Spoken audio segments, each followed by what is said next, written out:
Long before the star-pricked dusk surrendered to the pale glow of Antarctic dawn, Frostwind Shelf lay locked in frozen silence.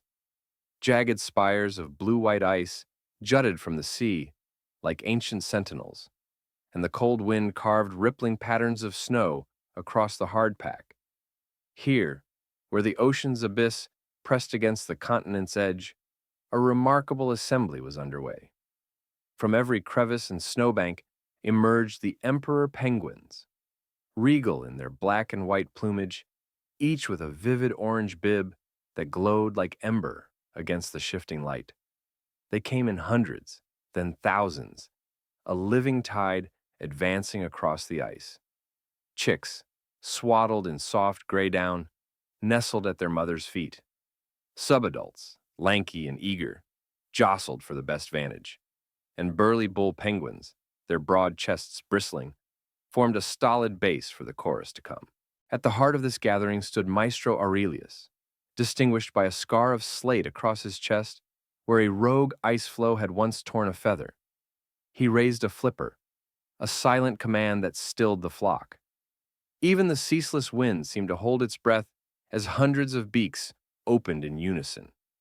Aurelius lowered his head, throat swelling, and unleashed the first resonant note, a low, sonorous bray that shivered through frozen feathers and sent tremors across the ice.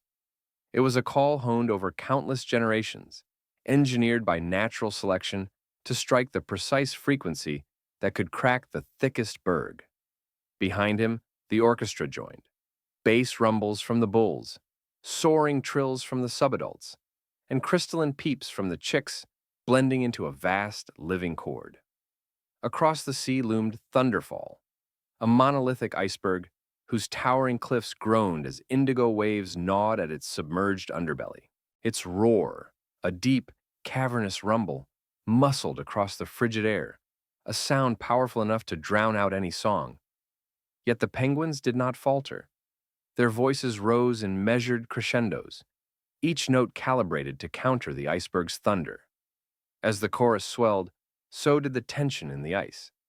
Fine cracks spiderwebbed outward from the congregation's feet, and the shelf heaved beneath the combined force of millions of vibrating feathers. Aurelius held the orchestra at the very brink of its power, then gave the signal. In a glorious, earth-shaking crescendo, the Emperor Penguin Orchestra unleashed their ice-shattering chorus. The sound crash-landed against Thunderfall's frozen face, shattering its deep roar with a cacophony of fracturing ice. Great slabs sheared away, crashing into the sea in explosive plumes of spray. Frostwind Shelf quivered in triumph, a cloud of diamond dust snow rising against the dawn sky. When the final note faded, an immense hush fell over the frozen plain. The only sound was the gentle hiss of new meltwater carving channels into the pristine ice. Off in the distance, the battered shards of Thunderfall drifted free, a testament to the penguin's ancient song. On Frostwind Shelf, the Emperor Penguin Orchestra stood proud and silent, their ice-shattering chorus echoing in the very bones of the frozen world they defended. In the brittle silence that followed the ice-shattering chorus, Frostwind Shelf seemed to breathe for the first time in centuries. The shards of Thunderfall, some as large as houses, floated free on the dark sea, their fractured faces glinting in the pale sunlight. Across the ice, the spiderwebs of cracks from the chorus's power released pent-up pressure. Miniature avalanches of snow trickled into yawning crevasses, and hidden streams of meltwater rippled beneath the surface. Maestro Aurelius lowered his flipper, signaling the end of the performance. But the flock did not disperse. Instead, the penguins spread out in stately columns, each group moving toward a sacred point on the shelf marked by a lone sea stack known as the Sentinel's Spine.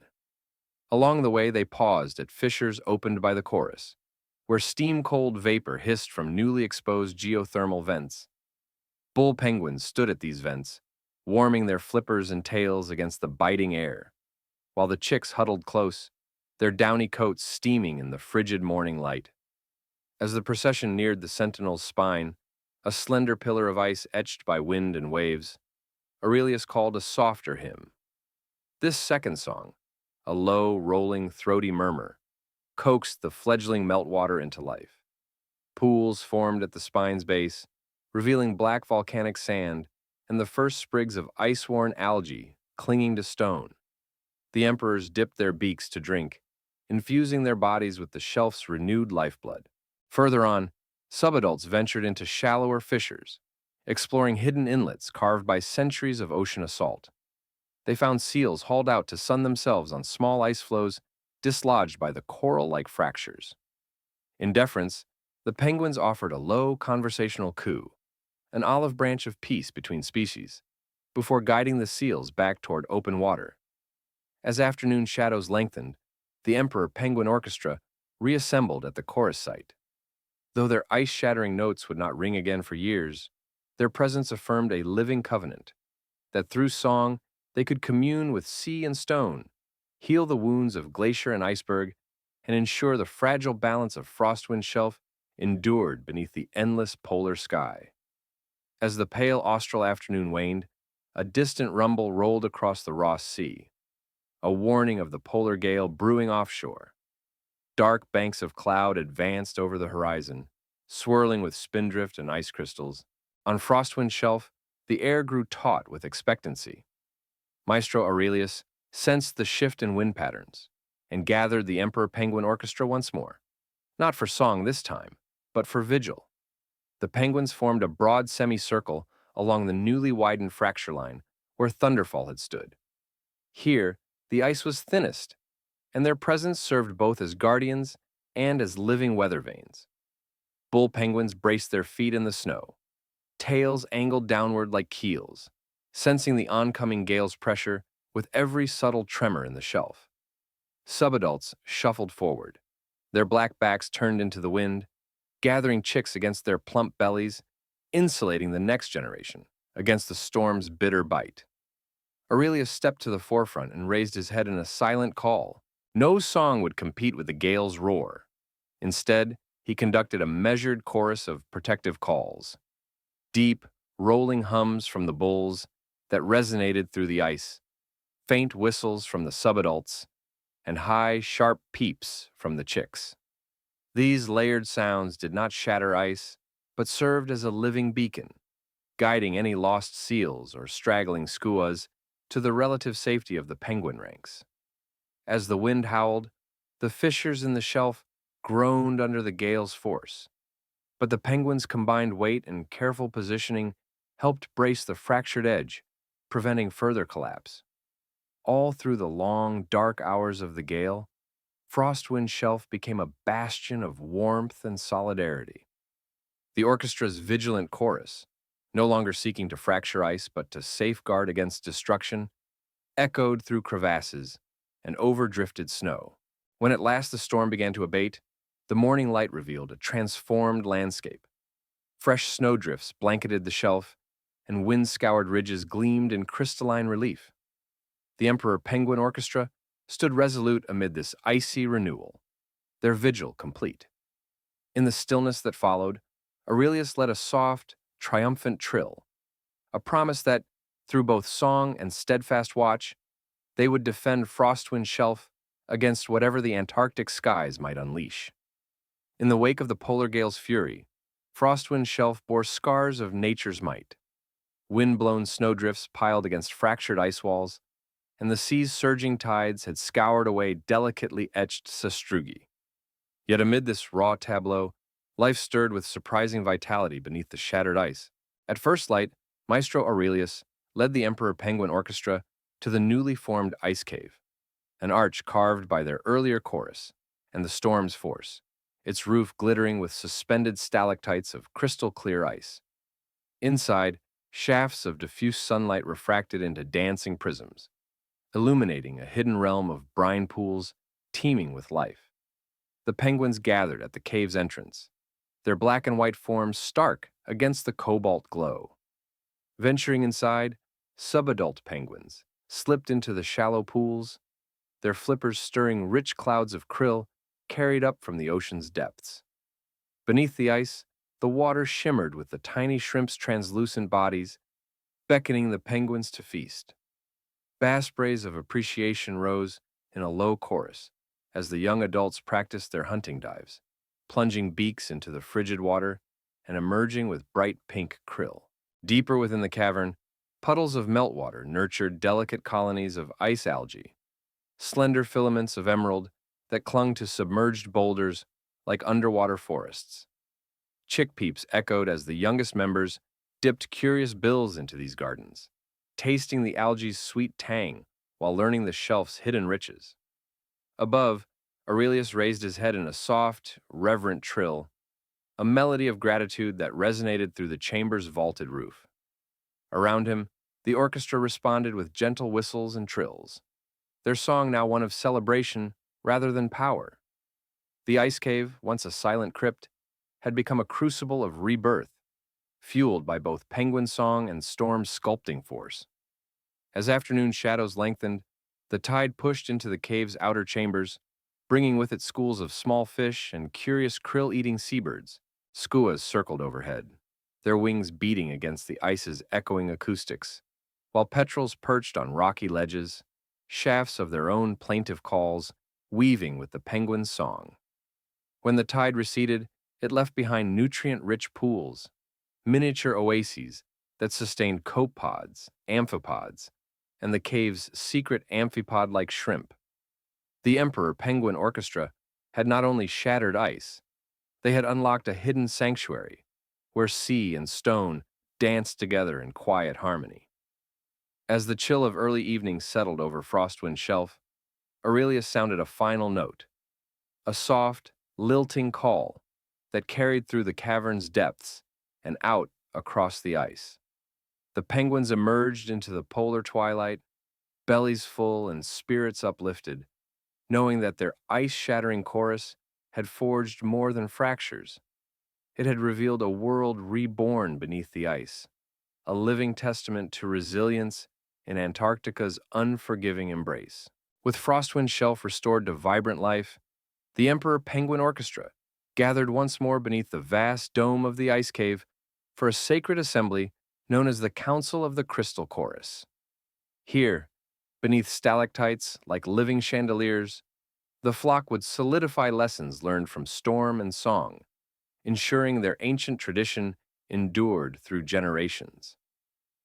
As the pale polar day waned, Maestro Aurelius took his place atop a low ice dais carved by the first chorus. Around him, the orchestra formed concentric rings, bull penguins in the outermost circle, subadults inside them, and the tiniest chicks cradled in mother's brood pouches at the core. Aurelius's orange bib glowed softly in the refracted light, and his scarred breast, a testament to leadership through adversity, caught the ice's sheen like burnished copper.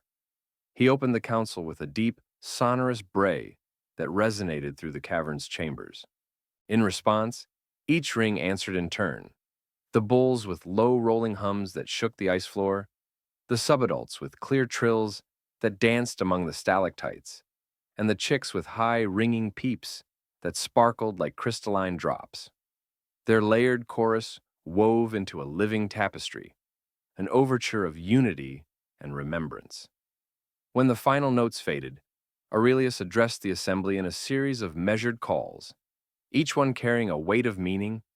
We have shattered ice and quelled the roaring berg. We have weathered the gale's fury and unlocked the cave's hidden breath. Now, as custodians of this frozen realm, we vow to protect its secrets and share its song. He signaled the first decree, the marking of the new ice cave pathways. Under his direction, veteran guides led hunting parties and chicks to the cave's glittering pools, teaching them to navigate by the unique patterns of refraction and echo within each chamber. Young penguins learned that every alcove bore a memory of the ice-shattering chorus, the fractures it created, the vents it opened, and the life it revealed. Next, Aurelius initiated the ritual of the echo stones. Along the cavern floor, elders placed smooth, kidney-shaped ice stones harvested from the chorus-wrought fissures. Each stone, when tapped gently, emitted a unique ring, a sonic signature of its spot in the cave's geometry. Penguins practiced calling in harmony with these stones, embedding their voices into the very fabric of the ice so that, should the cave ever shift again, its song would guide them home. The final decree honored the bond between penguins and the wider Antarctic world they served. In a solemn circle around the dais, each bull presented a shard of Thunderfall's fractured ice, kept clear and gleaming, symbolizing the iceberg's might and the orchestra's triumph. Mothers received these shards and placed them upon their chicks' nests, blessing the next generation with courage and the promise of renewal. As the council drew to a close, Aurelius lifted his flipper in benediction, and the penguin pilgrimage began anew. With lantern-bright chants, the flocks emerged from the ice cave, winding across Frostwind Shelf in stately columns that glowed like living trails of light. Above them, the polar sky deepened to indigo, and the first stars of the Antarctic night blinked in silent applause. Thus, the Council of the Crystal Chorus sealed its decrees that the ice-shattering song would be preserved, that the hidden cave's wonders would guide their young, and that their voices, like crystal echoes, would endure in the ever-shifting heart of the frozen world they called home. In the hushed dawn that followed the Council of the Crystal Chorus, Frostwind Shelf shimmered with fragile new life. Patches of emerald algae clung to reforming ice walls, and subterranean vents sighed gentle clouds of steam into the frigid air. Amid this reborn realm, Maestro Aurelius prepared for his most important task yet, passing the ice-shattering chorus to the next generation. At the entrance to the ice cave, a line of subadult penguins, leaner, sleeker birds with brightening plumage, stood at attention. Beside them, their mothers huddled the smallest chicks close, their downy gray bodies quivering with excitement. Aurelius surveyed this assembly from the dais, his orange bib brighter than ever in the refracted ice light. With a deep, resonant bray, he summoned the apprentices forward. First came the breach lesson. Along the fracture line where Thunderfall once loomed, Aurelius demonstrated the precise throat vibration that produced the lowest bass note. A series of measured inhale holds and pulsing exhalations carved a slow rumble across the shelf, sending fine cracks spidering through the snow. The subadults watched with rapt attention, mimicking his stance, breasts protruding, heads tipped just so. When he paused, they launched their tentative brays, wavering at first, then growing stronger as each bird found its own resonance. Next was the harmony drill. In the cave's inner chamber, Aurelius and a chorus of elder bulls, subadults, and even a few fearless chicks performed a layered exercise: bass brays, tenor hums, and soprano peeps in overlapping cycles. The trainees took positions along concentric ice rings marked by echo stones, stones whose unique rings guided each voice to its harmonic niche. Under Aurelius's flipper signals, they practiced weaving their notes together, learning to listen as well as to call, to hold their breath until the precise moment, and to release with measured force so their voices blended rather than clashed. As the lesson progressed, blizzard gusts rattled the cave's roof, testing the young singer's focus. When wind-driven snow swept through the cavern mouth, the trainees braced, pressing flippers tight and holding their notes steady, learning that true mastery meant singing through adversity rather than in spite of it. The final test was the echo hunt. Stepping beyond the cave into the open shelf, Aurelius dispatched the trainees to locate hidden ice fissures by sound alone. The elders had left faint echo stone markers at neighboring fractures, stones that, when tapped, reverberated in harmonies only true chorus keepers could detect. The apprentices scattered across the ice, pausing to listen for subtle echoes carried on the wind. One by one they found their fissures, tapped their stones, and returned, proof that their ears had been trained to map the frozen world by song. At day's end, back on the dais, Aurelius surveyed his pupils, voices steadied, hearts courageous, and spirits attuned to the ice's living song. With a final, benevolent trill, he declared them true keepers of the chorus.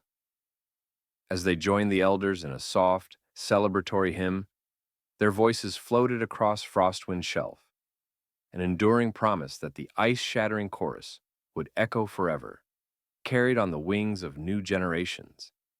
As the Antarctic sun dipped low on the horizon, its pale gold light dissolving into lavender dusk, Frostwind Shelf stood transformed. The once silent ice, fractured and sculpted by the orchestra's power and the polar gale's fury, now thrummed with life and purpose. Beneath the vaulted ice cave where the Council of the Crystal Chorus met, algae gardens glowed emerald, and the hidden brine pools shimmered with krill and fish. Yet above all, the greatest testament to renewal was the resonant chorus of emperor penguins themselves, echoing across the frozen expanse. Maestro Aurelius, now grizzled with age and experience, surveyed the scene from his raised dais. Surrounding him were the veterans of countless seasons, bulls whose bass brays still shook the ice, subadults whose tenor trills wove through stalactites, and the newest keepers of the chorus, their voices steady and confident. Clutched in Aurelius's flipper was a polished ice shard from the original Thunderfall, engraved with the orchestra's first score, a relic of that momentous dawn when their song shattered berg and fear alike. Aurelius cleared his throat, and in the hush of cold air, he let fly a deep, sonorous bray, a summons heard across Frostwind Shelf. The orchestra formed their concentric rings one last time, from fledgling chicks tucked in brood pouches to grand bulls weighing over 50 kilograms. At Aurelius's signal, they rose in unison, a living wave of sound that rolled over ice and sea, stirring every creature within earshot. Seals basking on distant floes lifted their heads, skuas wheeling overhead banked in curious arcs. Even the leviathan whales far offshore sent back answering calls through the ocean's deep corridors.